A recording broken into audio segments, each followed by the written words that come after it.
Hello kids, स्वागत है आप सभी का आज की इस नई वीडियो में। आज हम सीखने वाले हैं A for apple, B for banana. तो चलिए शुरू करते हैं।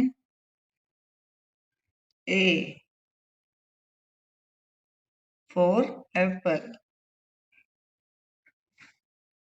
B for banana, C for cat,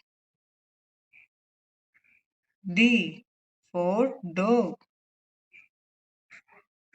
E for elephant, F for fish,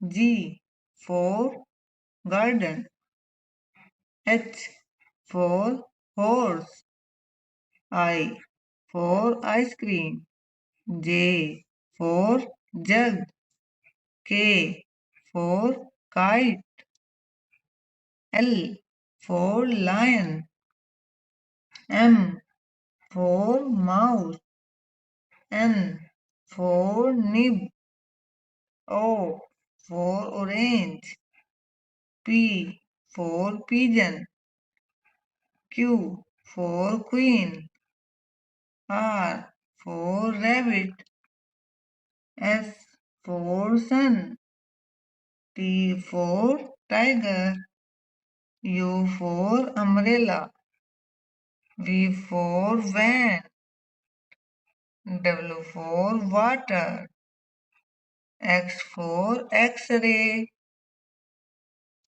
Y for yak,